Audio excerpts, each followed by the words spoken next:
Bago ang kanyang ika-4 na State of the Nation address mamaya, balikan muna natin ang mga programa ni Pangulong Ferdinand R. Marcos Jr. para palakasin ang sports sa bagong Pilipinas. Narito ang ulat ni teammate Daryl Oclares.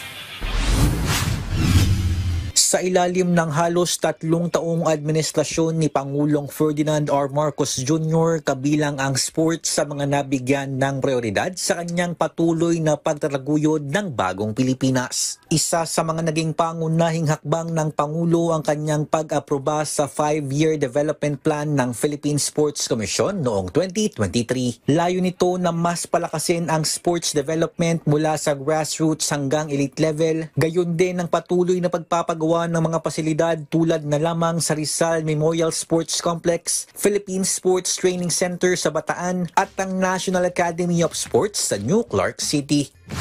And that's why the Philippine Sports Commission is implementing a 5-year sports development plan 2023 to 2028. This plan aims to address the long-standing concerns of Filipino athletes by encouraging participation in all levels of government and the private sector, ensuring para makatiyak tayo na nandyan ang suporta para sa ating mga atleta, ating mga sports association, at pinapaganda ang lahat ng nakikilahok sa sports at every level.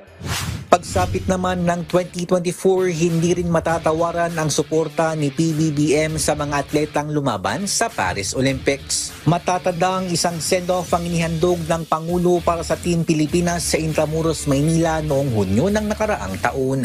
And we have invested in those dreams. We have tried to support the sports movement here in the Philippines. We have granted 52 million pesos for the preparation, training, and participation of Filipino athletes in the 2024 Paris Olympics.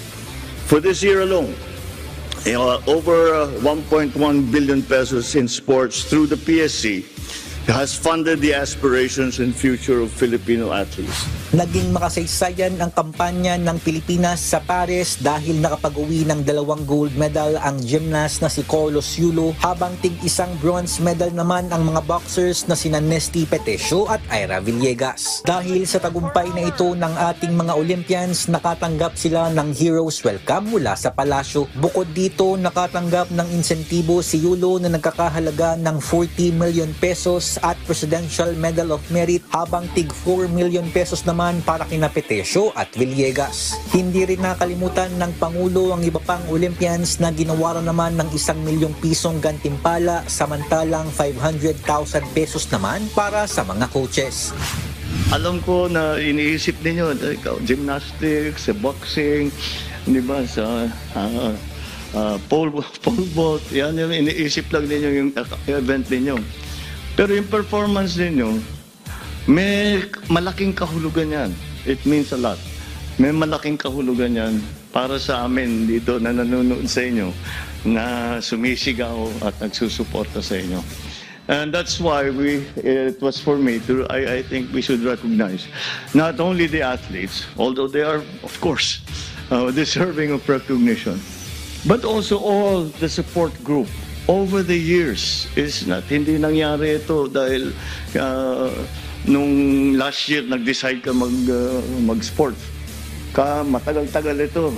Lalabanan you go through injury, hindi ka makabiyahe dahil walang pambayad ng pamasahe to go abroad, to go to the international competitions. All of these and yet you come through.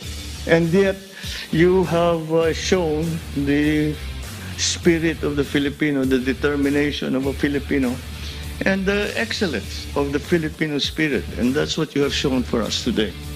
Ngayong taon naman, sa pagkakaluklok ni Patrick Pato Gregorio bilang bagong chairman ng PSC, ayon sa direktiba ng Pangulo nito lamang Hulyo, panibagong tagumpay ang nakamit ng ating mga pambansang atleta. Sa unang linggo ni Chairman Pato sa Sports Agency, agad ipinatupad ang dagdag na 5,000 pesos allowance para sa mga national training pool athletes at coaches na epektibo simula ngayong Agosto. Samantala, muli ring nagbalik sa ilalim ng administrasyon ni PBBM PBBM ang pinakamalaking grassroots multi-sport meet na palarong pambansa matapos ang 3 taong pagkakahinto dahil sa COVID-19 pandemic. Mula sa Marikina noong 2023, sa Cebu noong 2024 at sa Ilocos Norte ngayong 2025, hindi nawala ang Pangulo na pinangunahan ang pagbubukas ng palarong pambansa. Sa kanyang naging dalumpati sa Ilocos Norte nito lamang Mayo, pinaigting niya ang pangarap ng mga kabataan sa palaro at sinabing sila ang susunod na henerasyon ng mga mahuhusay na Pilipinong atleta na tiyak magbibigay karangalan sa bansa sa inaharap.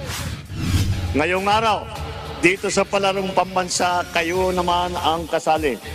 Sa susunod, kayo na ang kinatawan ng Pilipinas sa Asian Games at saka sa Olympics. Kaya paghusayan ninyo.